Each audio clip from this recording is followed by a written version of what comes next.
Well, buongiorno, Mr. Morandini, how are you? Buongiorno. Buongiorno. And thank you very much indeed for taking the time to speak with us at Travel Mall about Venice and tourism in Venice. I know you don't speak much English, and I apologise that I don't speak much Italian, okay? So Roberta here is our translator. So could you say to Mr. Morandini, thank you for taking the time? Yes. Allora, sa che lei non parla inglese, si scusa perché non sa parlare italiano e riporta i suoi saluti. And Mr. Morandini apologized. No, not at all. Well, tell me, Mr. Morandini, how many people visit Venice every year, and from which markets do they visit? Allora, quante persone visitano Venezia ogni we cannot know exactly how many people we have in Venice, but we know exactly how many people stay in Venice hotels. Okay, yep. Because we have a system of registration of overnights. And for 2007, we had 10,200 people. 10 million, yeah? Yeah, 10 million. 10 million. Yes, 10 200,000. million Yeah. yes. Okay, 10 that's, million. I was thinking 10,000. Sì. Poi Yeah. c'è una parte di visitatori. After the 10 millions of tourists coming in Venice and staying in Venice hotels, we have a kind of tourist that we call in Italian pendolare. Pendolare is the movement of the the pendulum, on the pendulum, because they come in the morning and they go back in the evening. Yeah. It is very difficult to understand how many they are, because they can come by train, by car, or by ship. And for instance, we have Venetian beaches and all the area of Cavallino or Jesolo, where you have people staying there to enjoy beach and the sea. And then by the weather we have today, for instance, they come in Venice and they visit a Venice museum or they visit the city. Okay, cool. And they are around 8-10 million. Okay, so if there are about 20 million visitors in total into Venice for all methods and so on, how many Australians and New Zealanders visit? Do you have any estimates on those? Quanti neozelandesi e quanti australiani? È la cosa che c'è dietro. Allora, nel 2007 Yes, for 2007, because we have elaborated the statistic of this year until December, we have, first of all, we have a difference between what we call arrivals and what we call presenza. Arrival is how many people come in Venice and are registered by our tourist offices located in different parts of the town. Presenze is the overnight, the number of nights they spent in Venice hotel. So we have 111,000 arrivals and 258,000 overnights. Wow, okay. This is a good number, especially in this period of that's surprising. decreasing. That's high for it's good. Va bene. Furthermore, we have for the year 2008 the statistics from January until July. They are confidentially because they are not published, but we have a small increasing. Oh, good. Okay, excellent. Well, clearly, sorry. per la Nuova Zelanda. Sì. This is for Australia. Australia. Ah, sì, sì, sì. And then New Zealand. Che ha un numero inferiore di arrivi di presenze, cioè 21.000 arrivi. For the New Zealand too, we have a small increasing because we have 20% of increasing.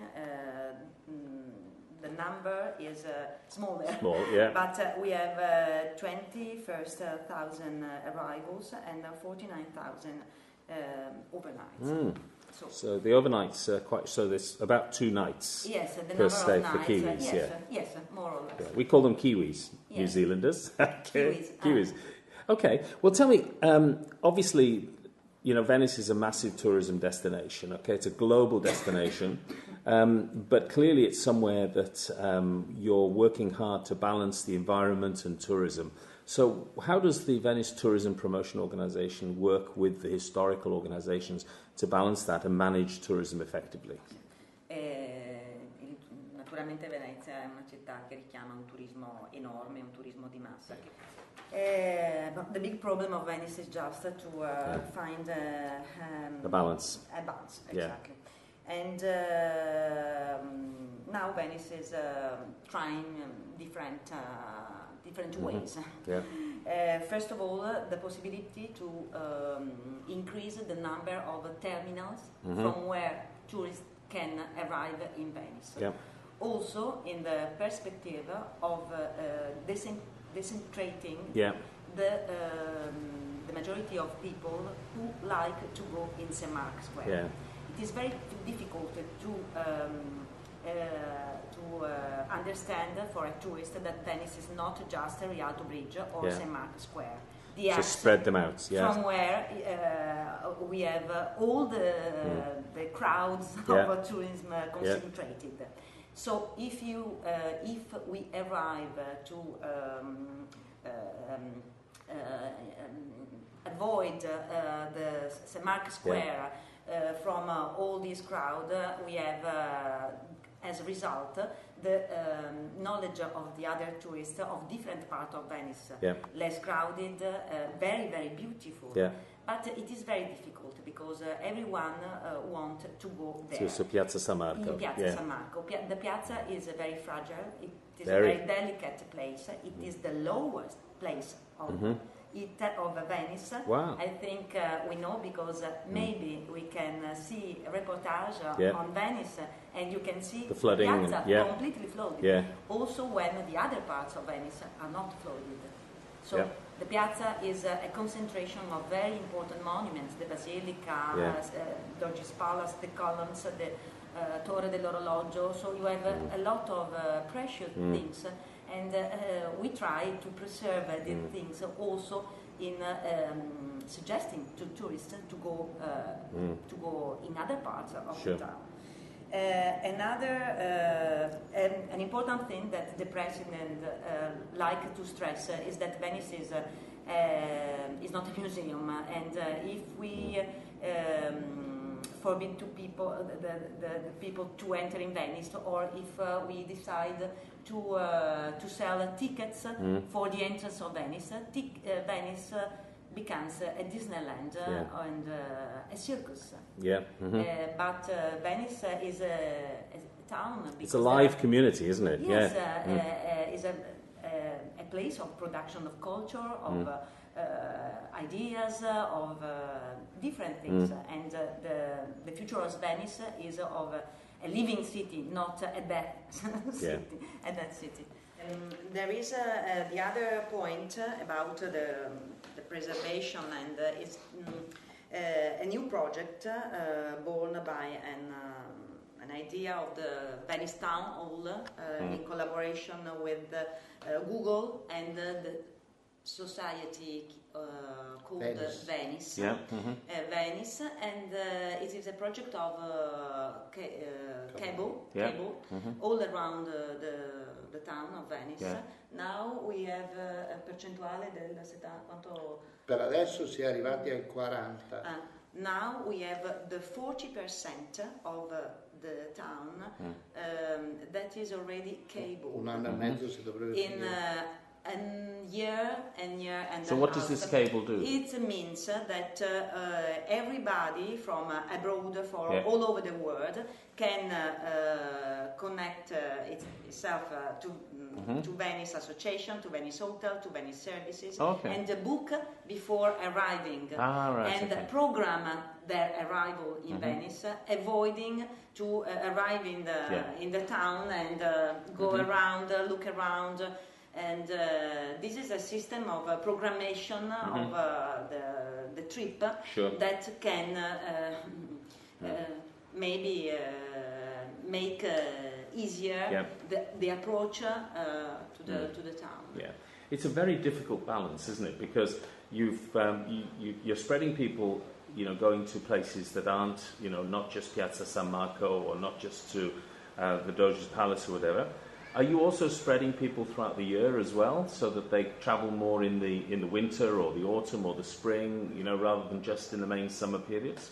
Dice appunto, questo è un progetto, queste idee nostre.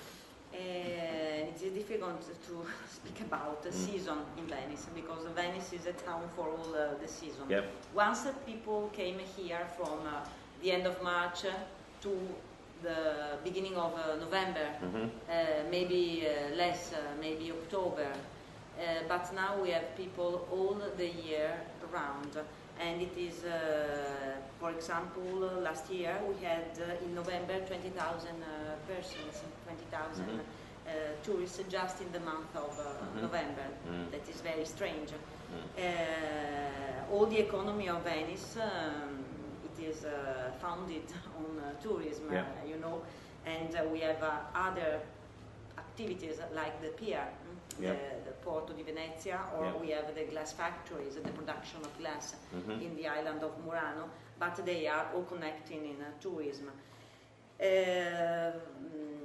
We think that we have to try not to force people come, I don't know, in November or in March or in April, but try to make understand to the different tourists, national and international, that they have to book before, and this is a mean that this is the way to program to try a real distribution, because in the future, it is difficult for me to explain, but this project of Venice Cable is in the future maybe just the person with a reservation can come in Venice. It is not a question of ticket to pay to enter. But if you can't just turn up. Yes, just to give a contribution to the economy, but without crowding the town. This is maybe the idea, the first idea. And you're also organising events as well, aren't you? Yes, some events, because the Comune di Venezia, the Venice town, all organize events like the traditional events, the Redeemer, for example, in July, or the Festa della Senza in springtime, or Carnival. Biennale. Biennale architettura, biennale cinema. Chiedeva se noi facciamo eventi, allora ho detto che le feste tradizionali vengono organizzate dal Comune di Venezia. E noi sosteniamo gli eventi, altri li facciamo noi, soprattutto per l'inverno veneziano, e una parte per il carnevale nel territorio. We give a contribution to the traditional events organized by the Venice Town Hall, and we organize some events. The most important of it is Inverno Veneziano, Venice Winter. It is to offer to residents and tourists too the possibility to enjoy concert or chocolate tastings or some special visit in the autumn period from usually the end of October, November and December and January, and Quest'anno abbiamo fatto anche la festa del cavallo arabo, l'Arabian Dream. We have organized also because it also gets cold here in the winter, doesn't it? In the winter you can get snow here sometimes, but it's cold, it's very fresh, it's nice. Yes, not very cold, but it is cold. But the Venice, and obviously Mr. Morandino will comment on this, but the Venice that people might see in the winter or in the spring or the summer is a much quieter Venice, so the quality of the visit is better.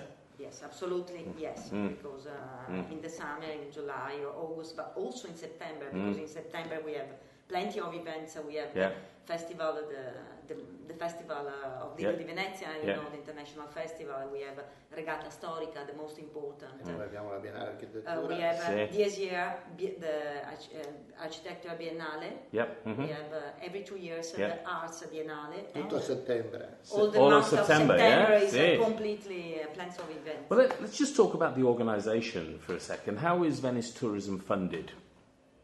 su che cosa è basato il turismo.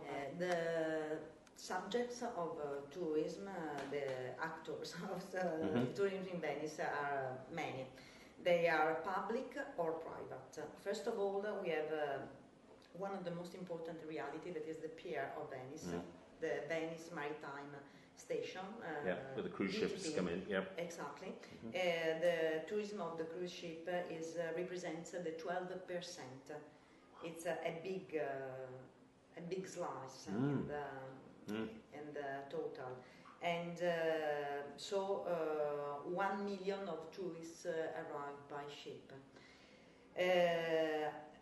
Referring to the problem you asked about the balance of Venice, you know, now the ships enter directly to the pier, passing by the historical center in front of Doge's Palace, in front of all the part of the St. Mark Basin. But the idea is to move the pier from where it is now a bit in the towards the mainland, in the area of Marghera, where once we had industries. Just behind the port.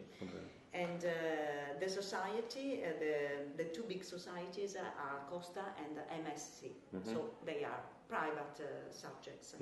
Then we have other small companies like Compass or other ferry lines to the Greece, but they are all private. And then about what concerns the how to move in Venice, how to go, how to get in different parts of Venice. Can I interrupt you? Are the cruise companies supportive of that, to move, or do they want to stay in the current location? Chiede se questo cambiamento verso Marghera sarà, secondo noi, ben accetto da parte delle compagnie. The big companies, the big cruises companies are not happy of this solution, also if the solution is not decided yet. Why? Because the problem is that the big ship, when they enter in St. Mark Basin, they cause a problem of movement of the waves. And this is a movement very, very enemy, the real enemy of Venice, because the foundation of the palaces, of the houses, are damaged by this movement. Also, if the ship goes very, very slowly, but it is not enough. The solution is to move the traffic of the big ships from the St. Mark Basin in another big canals, and then they can arrive in these docks of Porto Marghera, where I told about, and then by system of shuttle, of very quick means of transportation, reach the new pier, reach the downtown by the new pier. And this is a solution, but it is not a decision that has been taken. The economical interests are not. I'm sure it's very challenging. To this, to change, because the cruise ship sell with the cruise. Also, this absolutely magnificent and spectacular entrance in the town. Well, we came in yesterday through the main channel on the Costa Fortuna, which is 105,000 tons, and it was spectacular. But from an environmental perspective, you're standing there in this ship thinking, is this right? Yes. You know, should we be... As a giant entering in a very... Absolutely, and we're there on this massive ship, and there's this beautiful city of Venice, and thinking of how much damage are we creating. But look, guys, thank you very much indeed for your time today. We have to draw it to a close, okay? And mille grazie, okay? Thank you very much indeed, Mr. Morandina. Okay, so I've got it right now, okay? And this is John Alwyn-Jones reporting for Travel Mall TV from the... And we get this right now. Agenzia de Promozione Turistica della Provincia di Venezia. Roberta, thank you very much indeed for your time as well. Thank you. È andato benissimo, grazie a lei. Grazie, mille grazie. Thank you very much Grazie. for your time.